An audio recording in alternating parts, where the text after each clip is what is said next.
Seguimos con más noticias a través de Globovisión. Vamos de inmediato a conversar con el médico infectólogo Julio Castro. Con él vamos a hablar acerca de varios temas. Entre ellos, esta noticia que vamos a ver quizá no está en la primera página de los medios que leímos hace rato, pero sí ha sido primera página en los últimos días. Es la situación del chikungunya en nuestro país y piden acciones contra el dengue y el chikungunya. Esta es información que encontramos en las páginas en internet. El Ministerio de Salud advierte sobre lo que es la dificultad para poder estimar los afectados. Estamos hablando en el país de por lo menos 33.000 casos de dengue y 94 casos del chikungunya. ¿Se puede parar esta epidemia, doctor? No creo, Sergio. La epidemia de chikungunya está relacionada con dos factores fundamentales. El primero es un virus que no conocía el continente americano, por lo tanto no hay inmunidad natural de barrera de los ciudadanos en contra de ese virus. Nunca lo habían conocido, por lo tanto no existe memoria inmunológica, es una definición inmunológica contra el virus. Y la segunda es que hay Aedes, que es el vector imprescindible para la transmisión. ¿El mosquito? Ahí el mosquito, por la misma razón hay epidemia de dengue, y habiendo esas dos condiciones, luce que el impacto va a ser importante, como está haciendo en las islas del Caribe, fundamentalmente en República Dominicana, donde hay casi 200.000 casos. Ahora, doctor, usted dice que no es americano este mosquito, viene de África. No, el virus. El virus. El mosquito por supuesto. está por toda América. Claro, tampoco es que no lo trajimos de allá, Sí. el virus, por supuesto. Este es un virus que es oriundo de África, tiene un ciclo selvático en la zona oriental de África, y no lo conocía el continente americano. Con esta situación es nueva completamente, no habíamos visto América ningún virus primariamente nuevo, sino hasta ahora, desde prácticamente casi que la época de la colonia, cuando vino viruela y otras enfermedades del viejo mundo. Por lo tanto, eso le da un ruido extra al tema de la transmisión de persona a persona. Y la densidad de mosquitos, de Aedes, tanto a nivel continental, pero en particular en el entorno venezolano, es muy alta, y eso favorece la transmisión. Ahora, estos 94 casos de los cuales estamos hablando en el día de hoy, ¿pudieran incrementarse entonces? Yo creo que se van a incrementar de una forma muy importante. En este momento, la estrategia del ministerio es diagnosticar a través de una prueba que se llama reacción de polimerasa en cadena. Esos son los casos diagnosticados asertivamente. Sí. Pero ya llega un momento que eso no va a ser posible, porque la capacidad diagnóstica del laboratorio llega hasta cierto nivel, y vamos a hacer diagnóstico clínico examinando a los pacientes, como pasa con dengue. No todos los pacientes le hacen pruebas de dengue en el Instituto Nacional de Higiene. Y eso en las próximas semanas se va a superar, y ya vamos a tener diagnóstico clínico y vamos a tener unos cuantos miles de casos. Y esta epidemia en el territorio continental, en particular en la India y en la zona de África, dura de 50 semanas hasta 2 años, en el mejor de los casos. Sí. O sea que esto va a ser un impacto largo. Ya se puede hablar de que hay casos nacionales, ya no son casos importados, ¿no? Sí, ya hay a 50-50, pero ya la semana que viene vamos a tener seguro más casos autóctonos que importados, y de ahí en adelante la epidemia va a ser puramente autóctona, y así va a seguir el resto de la semana. La preocupación mayoritaria de la población es que pueda ser un virus letal. ¿Es así? No, no es así. No lo es. Es un virus mucho menos letal que dengue, por ejemplo, que ya conocemos. El tema es que puede tener un componente de disfuncionalidad muy importante. 30% de los pacientes hacen artritis que duran 2 meses, y un 5 a 10% de los pacientes hacen artritis que dura hasta 2 años.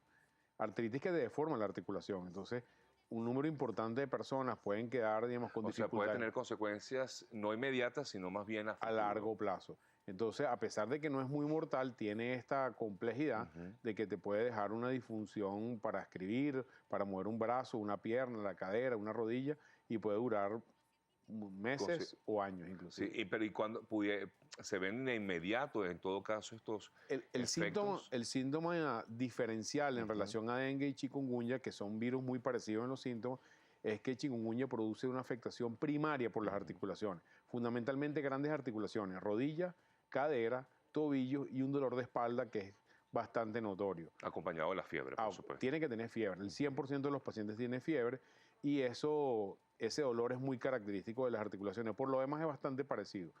Y el dolor articular sigue aun cuando no se acaba la fiebre. Entonces, se acaba la fiebre, la gente sigue con dolor en la articulación que dura semanas o meses como secuela. Ahora, hay una nueva preocupación en el mundo y es el tema del ébola, la presencia de ébola. Estamos hablando incluso de que ya ha causado 932 muertos en África Occidental, ya se han detectado casos incluso en Estados Unidos, bueno, también provenientes de África, en España también provenientes de África. ¿Pueden los venezolanos preocuparse por el ébola? Yo creo que no hay razones para pensar que va a haber una epidemia, una pandemia en muchos países del mundo. El ébola es un virus tan mortal y el periodo entre que el paciente se infecta y se pone muy grave Ujú. y se muere es 7 días. Ok. O sea, las personas se ponen muy graves a los 2 días y enseguida fallecen, lo que hace difícil que una persona muy enferma agarre un avión con esta variedad de ébola. Ujú. Hay 4 variedades de ébola. Esta es una de las más peligrosas. Lo que sí llama la atención es por qué ha habido tantos casos. Ya se conoce el ébola Y rápidamente, además. desde el año 70 y este es el momento que ha habido más casos. Nunca se había llegado hasta el nivel de casos, pero la mortalidad promedio es de 80-90%. O sea, 8 de cada 10 o 9 de cada 10 fallecen.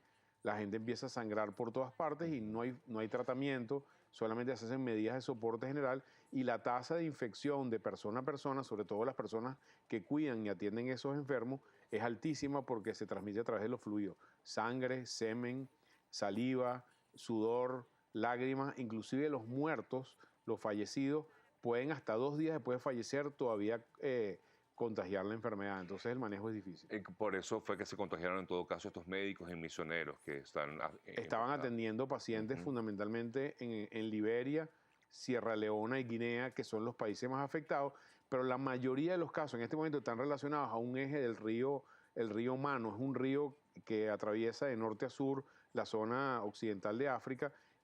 Son poblaciones rurales bastante pobres, de una selva muy densa y el virus tiene un ciclo zoonótico, un ciclo en la selva, que el humano lo atraviesa eventualmente y el intermediario son los primates grandes. Entonces, en esa zona hay cacería de babuinos y primates que se los llevan a zoológicos y esa interacción produce que el virus se salga de su entorno natural, que es la selva, hacia las zonas rurales. Lo que hay que hacer en esos casos es aislarlos, Absolutamente. porque en definitiva el futuro es la muerte, ¿no? Sí, estos virus, Lamentándolo mucho. este es un virus muy de película, ¿no? De hecho, había una película basada en una de las variedades de este virus, porque este virus tiene esa capacidad de contagiosidad muy alta, la mayoría se muere y utilizan, como vieron en las imágenes de los noticiarios internacionales, niveles de bioseguridad el más Ujú, alto conocido, ujú. escafandras especiales para evitar, pero aún así hay la posibilidad de que si tú no cumples todas las medidas, con muy poco contagio con el paciente, haya casos secundarios. Es difícil que, por ejemplo, en hospitales como en Atlanta o en Carlos III en España haya casos secundarios que no sean del entorno de salud y esa gente está muy vigilada. Entonces, yo no vería como grave que se produjera en otros países, pero la situación en África es muy preocupante. Claro. Ya hoy se sumó un quinto país eh, a la epidemia, ya la gente del país de Johannesburgo, la Organización Mundial de la Salud está en una reunión especial para probablemente declarar una emergencia, por lo menos a nivel continental. Sí, bueno, los casos de Estados Unidos, que son el caso de un médico, una misionera y de un sacerdote en España, están, como decía, pues aislados. De alguna forma, pues estaría controlada la situación en estos países, tanto en Europa como en Estados Unidos, que había una gran preocupación. Pero en África, pues continúa aumentando. ¿Por qué se origina el ébola? Es un virus que suponemos, al igual que por ejemplo pasa con la fiebre amarilla, Ujú. que tiene un ciclo selvático que probablemente tiene ahí millones de años. En el caso de ébola se sabe que quien mantiene el ciclo, el reservorio natural del ciclo, son los vampiros y los murciélagos frutícolas que comen, no pican al ganado y al humano, sino comen frutas. Y ellos son como unos reservorios naturales y se van manteniendo en ese ciclo. Cuando los primates se atraviesan en ese ciclo, por digamos, casualidad, sale de su entorno selvático normal. Ujú. Es característico, por ejemplo, eso en fiebre amarilla. También pasa con chikungunya, que tiene un ciclo selvático no completamente conocido y a medida que los humanos van metiéndose a esos nichos naturales, y eso es característico en África, van creciendo las poblaciones, bueno, aparece esta enfermedad con unos ciclos más o menos conocidos, pero no hay vacuna, se está haciendo un tratamiento experimental aparentemente en las personas que están en Estados Unidos, hecho con suero de personas que ya habían padecido la enfermedad, pero hasta ahora no hay una vacuna que vaya a resolver la situación en el muy corto plazo. Volviendo a nuestro país, volviendo al caso del chikungunya, porque sin duda es la preocupación, digamos, más directa que tienen los venezolanos. La única opción que hay en estos momentos para controlar la fiebre, el virus, es pues tomar las medidas preventivas. Absoluta, es lo único que habría que hacer, doctor. Absolutamente, y tratar al paciente sintomáticamente. Lo tratamos como si fuera dengue, utilizamos acetaminofén, no debe utilizarse aspirina. Y la recomendación que estamos dando es que la persona al tercer o cuarto día de fiebre acuda al médico, para que el médico haga un juicio clínico y trate de diferenciar entre si es dengue o es chikungunya y el caso se denuncie por las vías oficiales. Eso es fundamental para hacer una buena historia de qué es lo que está pasando con la epidemia y saber hacia dónde vamos. Sí, ya se han detectado varios casos en diferentes partes del país.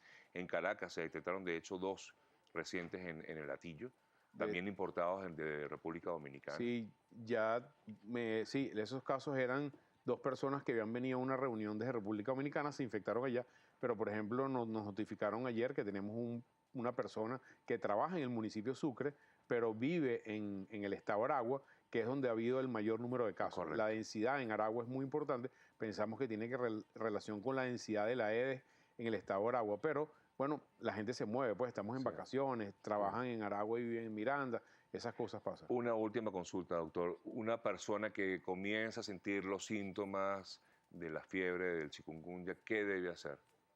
¿A dónde debe acudir? Al tercer día de fiebre, ya es signo de alarma, debería acudir a un centro público o privado y los médicos ya saben a dónde deben ir.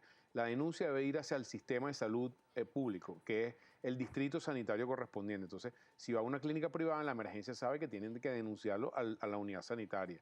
Cada región del país, para que se notifique el caso. Registrarlo y le toma muestra. Esa muestra va al Instituto Nacional de Higiene y de vuelta a 5 o 6 días se tiene el resultado, que ese resultado solamente sirve para aspectos epidemiológicos. Correcto. No vamos a cambiar nada con el paciente, pero sí tenemos que decirle al paciente que hay que aislarlo, ponerle un mosquitero. Porque si él tiene fiebre, los días que dure la fiebre, el virus está en su sangre. Y como hay mucho Aedes por todo el territorio, puede transmitir un caso intradomiciliario.